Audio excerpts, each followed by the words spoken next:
قرآن مجید اللہ کا کلام ہے، اس کی تدوین ہوئی ہے، یہ بھی ایک دیوان کی شکل میں ہے، اس کو بھی جمع کیا گیا ہے، لیکن یہ جمع و تدوین قرآن یہ خود اپنی جگہ پر ایک بہت اہم موضوع ہے جس کے بارے میں بعض معلومات ہمارے ذہنوں میں ہر وقت مستحضر رہنی چاہیے۔ تو تدوین قرآن حکیم کی 3 مراحل میں مکمل ہوئی۔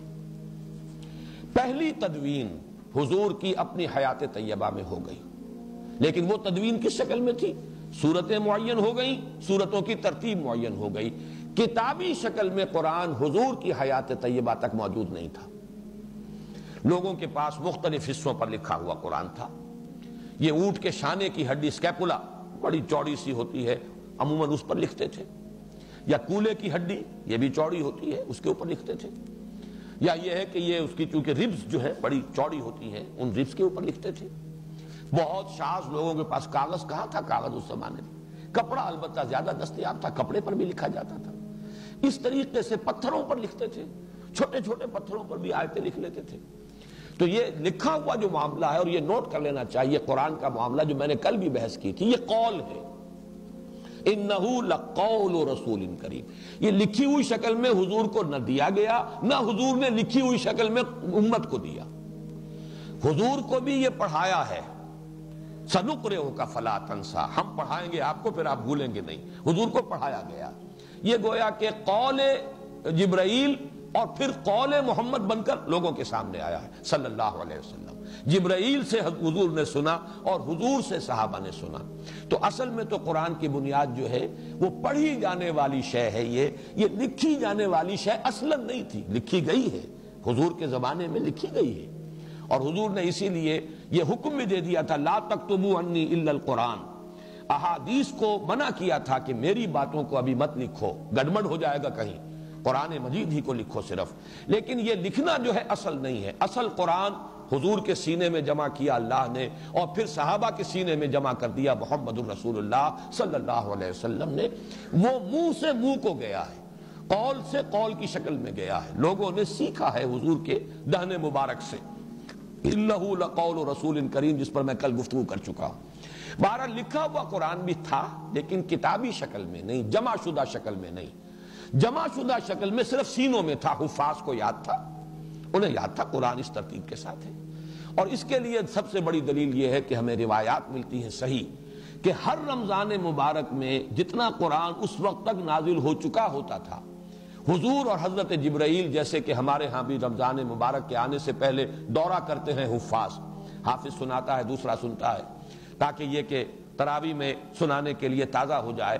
تو رمضان مبارک میں حضور اور حضرت جبرائیل مذاکرہ کرتے تھے، قرآن مجید کا دورہ ہوتا تھا قرآن کا۔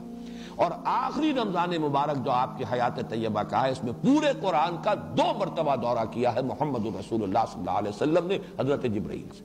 تو ظاہر بات ہے ترتیب تو تھی، تدوین ہو چکی تھی، لیکن وہ کتابی شکل میں نہیں تھی، وہ سینوں کے اندر محفوظ تھی ترتیب۔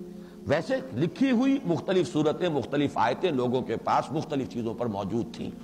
اس معنی میں جہاں تک حافظے میں اور سینے میں مدون ہو جانا ہے قرآن کا، وہ تو نبی اکرم صلی اللہ علیہ وسلم کی حیات طیبہ کے دوران مکمل ہو گیا۔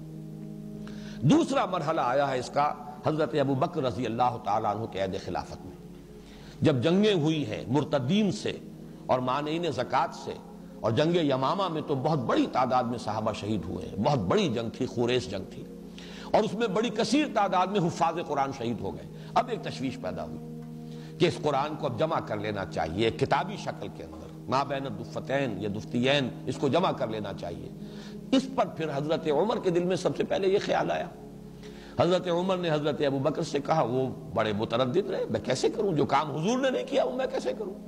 لیکن حضرت عمر اس پر اصرار کرتے رہے، تو پھر رفتہ رفتہ ان کا حضرت ابو بکر کا بھی سینہ کھل گیا۔ انہوں نے فرمایا کہ ہاں اب تمہاری اس بات کے لیے میرا سینہ کھل گیا ہے، اللہ نے میرے سینے کو کشادہ کر دیا۔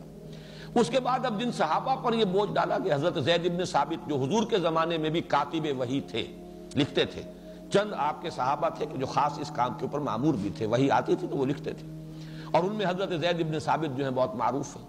جب ان سے حضرت ابو بکر نے فرمایا کہ اب تم یہ کام کرو، اور ان کے ساتھ کچھ اور صحابہ کو ایک کمیٹی کی شکل دی، تو وہ بھی پہلے بہت متردد رہے، ان کی دلیل بھی یہ تھی جو کام حضور نے نہیں کیا میں کیسے کروں، اور نمبر دو یہ کہ یہ تو پہاڑ جیسی ذمہ داری ہے میں کیسے اٹھاؤں۔ لیکن پھر جب حضرت ابو بکر حضرت عمر رضی اللہ تعالیٰ عنہما دونوں کا اصرار ہوا تو ان کا بھی سینہ کھل گیا۔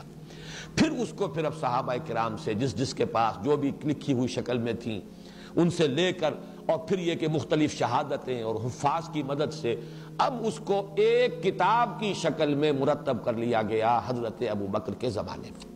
یہ نوٹ کر لیجئے کہ ایک کتاب کی شکل میں بھی قرآن مجید کی تدوین مکمل ہو گئی ہے، گویا کہ تقریباً حضور کے انتقال کے 2 سال کے اندر۔